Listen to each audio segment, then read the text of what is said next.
Hey, what's going on, guys? Your boy DJ Madam AD, and today I'm going to properly show you how to convert Apple Music files into regular MP3s. Stay tuned. All right, so we are here and we're going to start talking about how to get this stuff done as soon as possible. So for the sake of this video, I'm going to imagine that you already have a membership with Apple Music. So this is iTunes. And the next thing we want to do is we want to open up a browser, go to certified.com, which is going to open you up to, is going to land you on this page. Then you're going to go to downloads.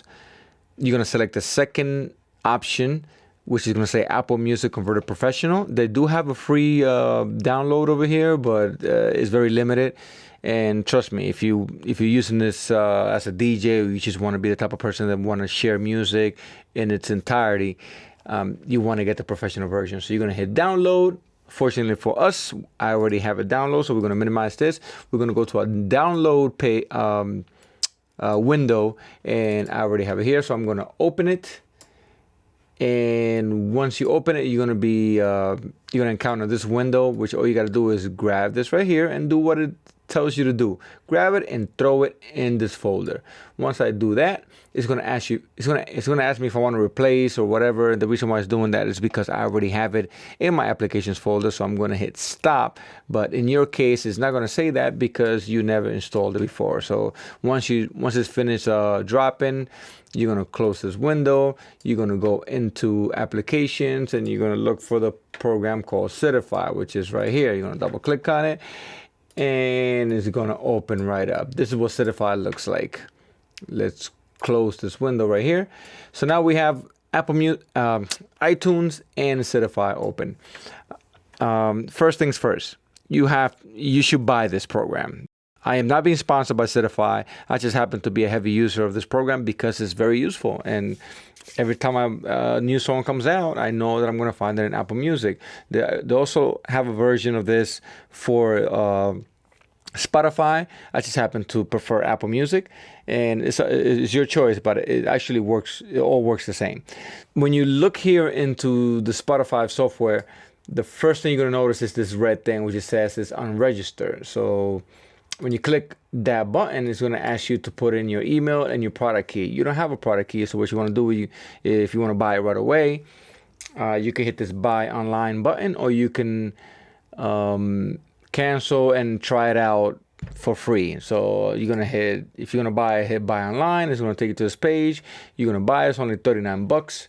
And they're going to email you a product key, which you will put right there, and then you're going to hit register. I don't have this software register in this computer because I don't convert in this computer.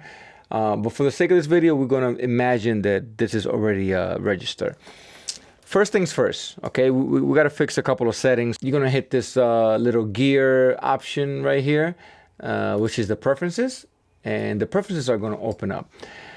And there's a couple of options that you want to change. I already did change these earlier, but just to run through them. Under convert settings, you want to select MP3. I know a lot of you are going to be tempted and going to say, oh my God, I can have it on .wav file. It's going to be a better quality. No, you don't want to do that because the file that you're already downloading is a compressed file. .wav is an uncompressed file. Just because you're saving as a .wav, it does not mean it's going to sound better. You cannot uncompress a file that's already compressed.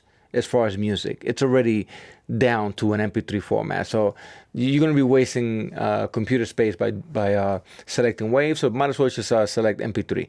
On the output quality, it normally the default is a medium. You want to put it on high, which is 320. I believe the Apple Music all their music is at 256, but I personally feel better by putting it at 320. Plus, as far as the size, it doesn't make a big difference.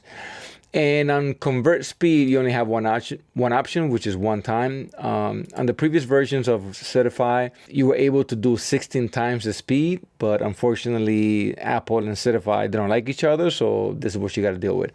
The output settings, this is where you select where your music is going to end up at. Like once you convert it, you want to know where it's going to be where it's going to end up at. In this case, it automatically creates a folder on the output folder, aka your hard drive, aka your local hard drive, your computer hard drive. And in my case, it puts it on my documents and certified converter folder. We're gonna leave that open for a second. Leave that open, and we're gonna move into iTunes. This is where all the action is. Most of the action is going to happen. So, all right. So let's select a folder. I'm looking for a folder right here. Let's select this. It could be anything. It doesn't matter. Whatever. Taylor Swift Essentials. Okay, once you come into this folder, you're going to have options right here. It's going to have a plus sign and an add, and you're going to have this little circle with the 3 dots. If you click on the little circle with the 3 dots, you're going to get this option that says add to library, which is the same exact action as if you hit this button, which is add. So what I'm going to do is I'm going to hit add because, quote unquote, I want to download this whole folder.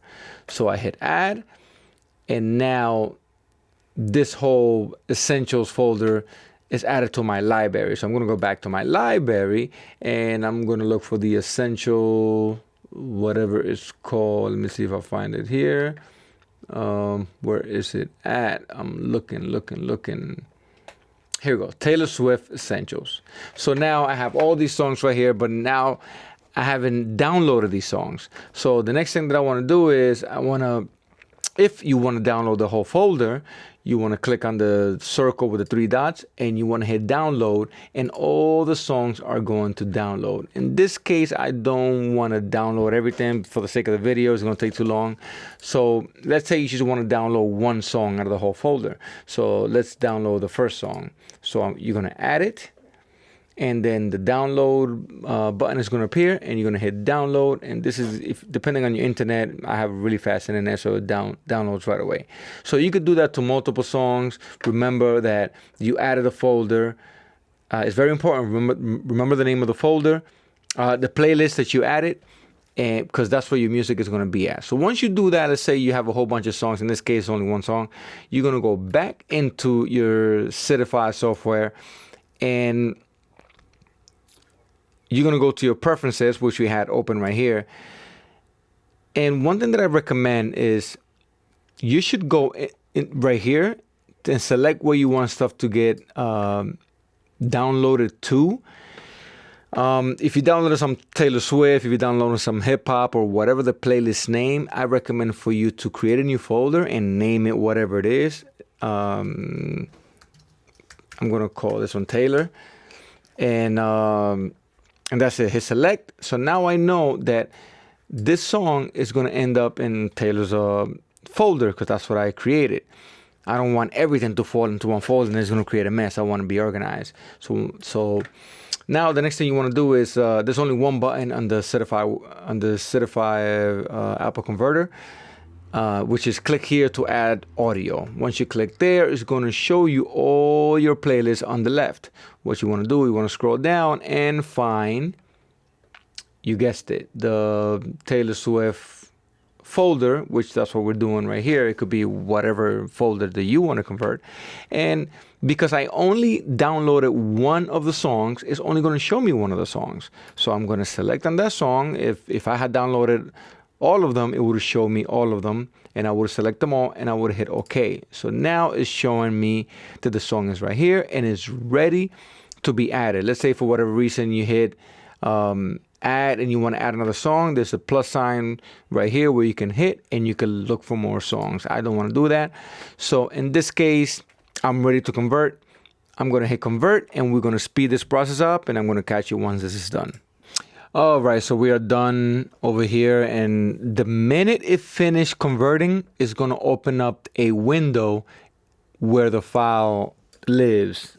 And just like I told you earlier, the folder that I created called Taylor, which if you go back out, you will see that it's inside the certified Apple Music Converter, and this is where I created the folder. So that's it. Now you can grab this file, and if you want to listen to it real quick to make sure. Let's not play it for too long because I don't want to get flagged, and I do want to monetize this video. And basically that's just about it. So I hope you found this video useful. If you found it useful, please make sure to give this video a like. Subscribe. I have a whole bunch of different types of videos that I upload, from my DJ sets to tutorials about doing mashups and all kinds of little stuff that every time I'm trying to figure something out and I can't find it on YouTube, when I figure it out, I try to share it with you guys. So thank you so much for watching, and I'll catch you guys in the next one.